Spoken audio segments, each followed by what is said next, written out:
Bonjour et bienvenue sur le podcast À votre pleine santé, le podcast naturo qui vous accompagne vers une alimentation saine et gourmande et qui vous donne les clés pour une santé optimale en toute simplicité. Je m'appelle Marina et je suis naturopathe. Suite à des soucis de santé non résolus par la médecine classique, je me suis intéressée aux médecines traditionnelles naturelles. Grâce à mes apprentissages et mes expériences personnelles, j'ai enfin eu les réponses à mes questions. Aujourd'hui, je souhaite donc partager mes connaissances pour aider les personnes qui se sentent perdues face à leur santé ou leur alimentation. Ma mission à travers ce podcast sera de vous aider à manger mieux sans frustration grâce à mes conseils, mais je vous aiderai également à comprendre les besoins de votre corps pour mieux le chouchouter. Préparez-vous à améliorer enfin votre hygiène de vie car la pleine santé se trouve entre vos mains. Dans ce premier épisode, j'ai voulu vous donner la définition et les bases de la naturopathie pour comprendre de manière plus simple certains termes que j'utiliserai régulièrement au cours des épisodes. Le terme naturopathie tient son origine de deux mots anglais qui sont nature et path, ce qui se traduit tout simplement par le chemin ou la voie de la nature. Ça me fait penser à cette belle citation de Léon Binet qui dit « Il faut toujours revenir à la nature pour s'assurer de la vérité ». Ou encore celle de Cicéron « Si nous prenons la nature pour guide, nous ne nous égarerons jamais ». Alors, selon l'Organisation mondiale de la santé, la naturopathie est un ensemble de méthodes de soins visant à renforcer les défenses de l'organisme par des moyens considérés comme naturels et biologiques. La naturopathie est une médecine dite traditionnelle, tout comme l'Ayurveda ou la médecine traditionnelle chinoise.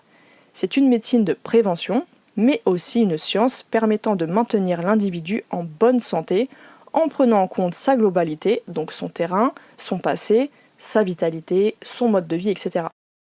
Un naturopathe est un éducateur de santé, c'est-à-dire qu'il a pour objectif de vous rendre acteur de votre propre santé. Il va utiliser plusieurs outils selon sa spécialité ou ses affinités. L'alimentation est bien évidemment l'outil phare en naturopathie, car comme le disait Hippocrate, que ton alimentation soit ta première médecine. Et c'est pourquoi c'est devenu une de mes spécialités. Il y a beaucoup de personnes qui ont vu leur état de santé s'améliorer grâce à une alimentation vivante riche en nutriments. Ensuite, on retrouve également la phytothérapie avec les plantes, l'aromathérapie avec les huiles essentielles, l'oligothérapie avec les oligoéléments et la micronutrition, donc avec les minéraux, les vitamines ainsi que plein d'autres molécules. On peut très bien avoir des spécialités en plus, comme je l'ai fait par exemple avec la mycothérapie, donc c'est l'utilisation des champignons médicinaux, et l'apithérapie avec les produits de la ruche. Enfin, la plupart des naturopathes ajoutent un outil de gestion du stress, comme la réflexologie, la respiration, ou même un outil d'hydrothérapie comme l'irrigation du côlon. Mais en soi, chacune de ces thérapies ne représente pas à elle seule la naturopathie. Elles ne sont que des outils d'une médecine fondée sur 5 piliers. Et ces 5 piliers, je vais vous les présenter un par un. Le premier pilier, c'est le vitalisme. C'est un pilier fondamental qui est trop souvent mis de côté. Le corps humain est une machine vivante incroyable et parfaitement conçue, qui possède une force vitale. C'est une notion bien différente de l'âme ou de l'esprit. En Ayurveda, par exemple, on parle de prana ou alors de chi en médecine traditionnelle chinoise et encore bien d'autres noms selon les origines. Il s'agit en réalité d'une énergie vitale qui va diriger certaines fonctions de notre corps, comme l'homéostasie, que je définirai après, mais qui est également à l'origine du phénomène d'auto-guérison. C'est donc cette force de vie qui anime chaque être vivant et qui nous permet de nous maintenir en plus ou moins bonne santé selon son état finalement. En naturopathie et en médecine holistique, on va donc chercher à stimuler et à renforcer cette vitalité, car si elle est défaillante, le corps fonctionnera moins bien. Sur le long terme, une mauvaise vitalité risque de provoquer des symptômes, des difficultés à s'adapter au stress, mais aussi des pathologies plus ou moins sérieuses. Ensuite, on arrive au deuxième pilier, qui est le causalisme. Alors selon ce principe, en fait, il est primordial de s'intéresser à la cause d'une pathologie, à l'origine du problème, plutôt que de se concentrer uniquement sur les symptômes. Prenons un exemple. Imaginez que vous ayez une fuite d'eau à cause d'un tuyau percé.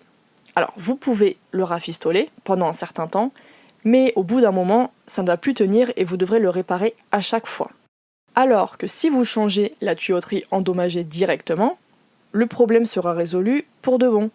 Alors oui, rafistoler le trou est plus rapide, plus simple, mais le souci finira toujours par refaire surface. C'est exactement la même chose lorsqu'on agit uniquement sur les symptômes, donc que ce soit avec des traitements allopathiques ou bien naturels.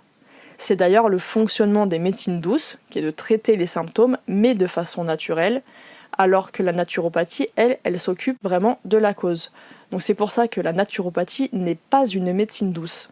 Si au lieu de vous focaliser sur les symptômes, vous vous penchez sur l'origine de ces derniers, une bonne fois pour toutes, alors cette fois-ci, le résultat sera certes peut-être plus long, mais aussi plus durable et sans récidive. Alors le troisième pilier, c'est l'humorisme, à ne pas confondre avec humoriste. Le corps humain est constitué à 60% environ de liquide biologique, donc comme le sang, la lymphe ou le liquide qu'on va retrouver à l'intérieur et à l'extérieur des cellules. Ce sont ces liquides qu'on appelle humeurs, d'où le terme humorisme, et qui vont influencer notre état de santé en fonction de leur qualité, mais aussi leur quantité. Il faut savoir que le corps humain fera tout son possible, notamment grâce à la fameuse force vitale, pour maintenir un équilibre parfait de ce milieu intérieur qu'on appelle donc l'homéostasie. Alors, cette homéostasie, c'est la capacité du corps à maintenir certaines constantes dans l'organisme qui sont nécessaires à son bon fonctionnement entre les limites des valeurs normales. Donc quand on dépasse ces valeurs, ça peut causer des problèmes dans l'organisme. Au moindre déséquilibre au sein de ces liquides, il peut y avoir des pathologies provoquées par un encrassement, donc une mauvaise qualité de l'humeur, et ou par une surcharge ou un déficit, et donc là c'est une mauvaise quantité de l'humeur. La naturopathie va tout simplement chercher à rééquilibrer ces liquides pour favoriser un bon état de santé général. Alors place au quatrième pilier qui est l'hygiénisme. Alors comme je l'ai dit tout à l'heure, le naturopathe est un éducateur de santé. Sa principale fonction va être d'agir en prévention grâce à la mise en place d'une bonne hygiène de vie, car comme on dit, il vaut mieux prévenir que guérir. Cette hygiène de vie se composera donc par une alimentation saine, cette définition sera d'ailleurs le sujet du prochain épisode, mais également d'une bonne hydratation, d'une bonne adaptation aux différentes sources de stress, d'une activité physique régulière, ainsi qu'une capacité d'assimilation et d'élimination optimale. Au cours des épisodes, je vous donnerai justement mes conseils et les clés pour améliorer votre hygiène de vie au quotidien et agir ainsi en prévention de manière autonome. On arrive enfin au cinquième et dernier pilier qui est très important, qui se nomme holisme, d'où le terme de médecine ou santé holistique. La santé holistique consiste à prendre en compte la globalité, la totalité de l'être humain. Elle ne s'arrête pas à l'aspect physique, mais s'intéresse également à l'aspect psychique, mental, émotionnel, spirituel, bref, à tout ce qui fait de nous des êtres vivants et non des robots. On va tenir compte également de l'environnement, du mode de vie, des relations humaines, etc. Une bonne santé ne se résume absolument pas à une absence de symptômes physiques, mais plutôt à un épanouissement total sur tous les aspects que je viens de citer. Et c'est à ce moment-là qu'on pourra vraiment parler de pleine santé. Alors pour résumer, la naturopathie c'est une médecine traditionnelle holistique qui permet de maintenir l'individu en bonne santé en prenant en compte l'ensemble de ces aspects et par des moyens naturels.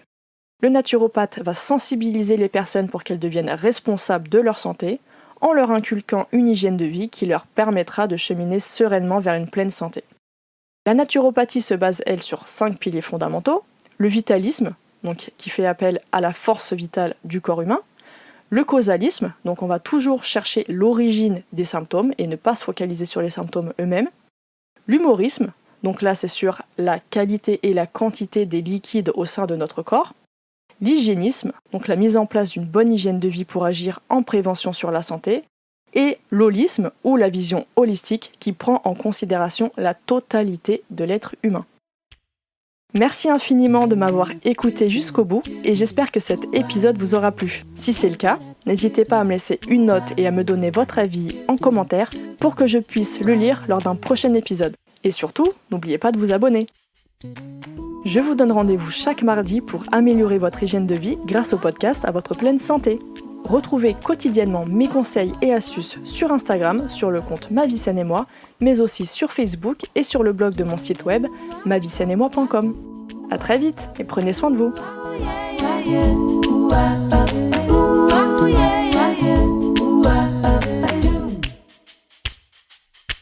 Do do do do.